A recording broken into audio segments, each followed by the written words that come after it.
sur un escabeau, devant les anciennes halles de Saint-Brieuc, Gaspard se fait la voix des habitants.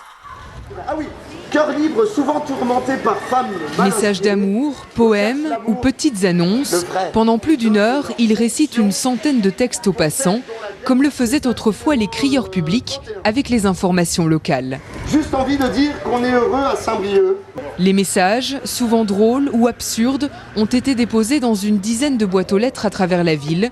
À l'heure d'Internet et des réseaux sociaux, le jeune homme se définit comme une messagerie humaine. Quand je vois ces archives de mes débuts de crieur public là, en 2011, c'est ça, chez Jean-Pierre Pernaut, le JTT de 13h, qui a rendu fier tous mes copains du quartier, parce qu'on parlait de Saint-Brieuc. Et en fait, je me reconnais dans ce que je fais aujourd'hui au Valais. C'est que j'habitais dans le centre de Saint-Brieuc et j'ai voulu faire crieur public pour animer mon quartier. Et en fait, je me rends compte que c'est un peu ce que je fais au Valais aussi, en impulsant de la poésie, en faisant jouer des artistes, des musiciens, des spectacles, en ramenant des clowns, des poètes.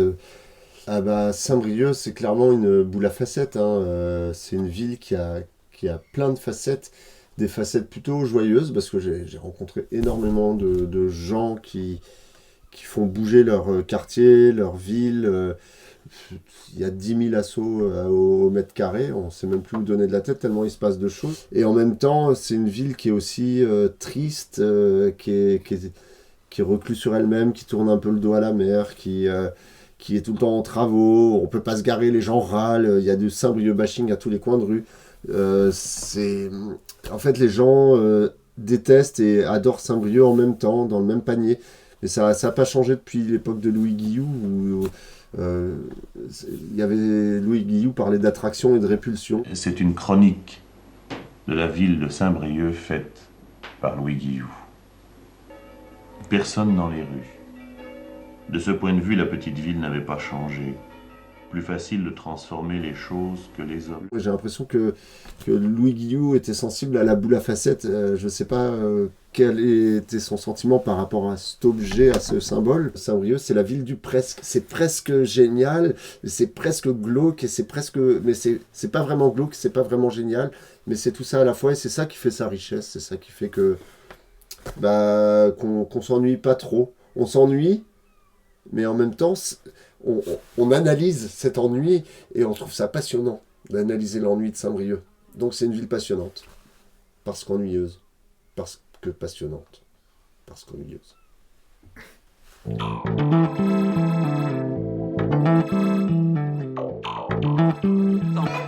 100. Il reste 11 100 miroirs à boucler en une heure. On est dans la merde. Alors devinez, combien il y a de miroirs sur un tour complet là? Sur un tour 360 tout court. Comme un tour complet. Ouais. Ah oui, 360. Il y a 360 miroirs. C'est pas incroyable ça? En fait, on arrive à 30 000 miroirs. 30 000 miroirs pour cette boule à facettes. Là, on en est à diviser par 15. 30 000 divisé par 10 égale 3 000, 7 000, 3 000, 7 000, 10 000. Éventuellement, si toi, je vais la prendre.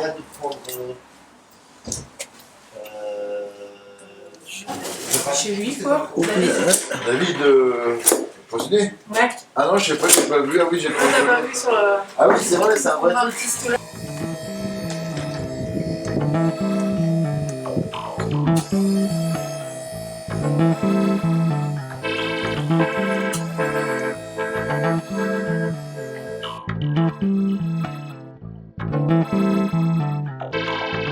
Le disco n'a pas le monopole de la boule à facettes, bien évidemment, parce que la boule à facettes existait avant l'existence du disco, il faut le rappeler.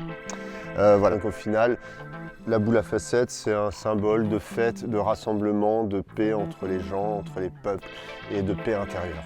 Voilà. Et donc j'ai un peu ces différentes facettes à l'intérieur de moi-même. J'ai à peu près autant de facettes de personnalité qu'il y a de facettes sur cette boule géante, sur cette boule sentimentale.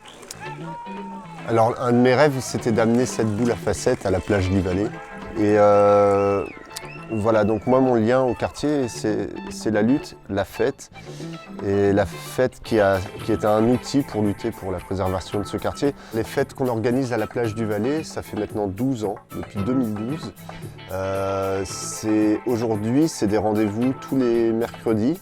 Après avoir fait un gros festival là, début de l'été, le Festivalet, on se donne rendez-vous tous les mercredis pour manger un coup, boire un coup. On va boire un coup.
Der Ranz im Schnoggelore Tares Wasserville.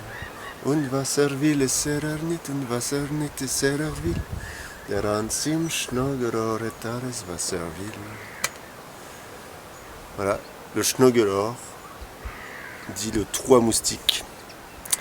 C'est le nom de ce cabanon, c'est une comptine alsacienne, le Schnoggelore. Aujourd'hui, il y a 104 cabanons encore au Valais. Ça date à peu près des années 30, donc c'est un peu l'héritage des congés payés, de Front populaire, le fruit de lutte sociale pour les ouvriers, pour le peuple.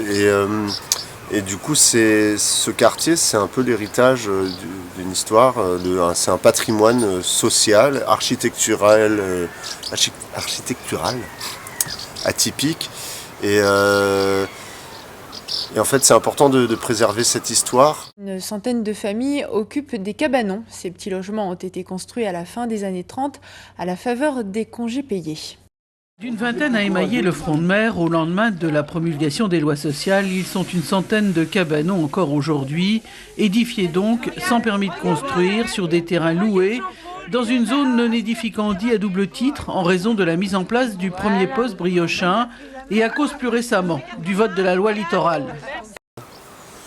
C'est un quartier que, pour moi, je vois comme une bulle de poésie, une bulle d'histoire, une bulle de... hors du temps un petit peu. C'est un petit peu dans la marche, comme ça. Et bien, face à nous, on a la baie de Saint-Brieuc, qui est la 5e plus grande baie du monde, avec un paysage qui change plusieurs fois par jour et qui n'est jamais le même d'un jour à l'autre. C'est une réserve naturelle, c'est un tableau mouvant, émouvant. C'est des couleurs qui sont jamais les mêmes.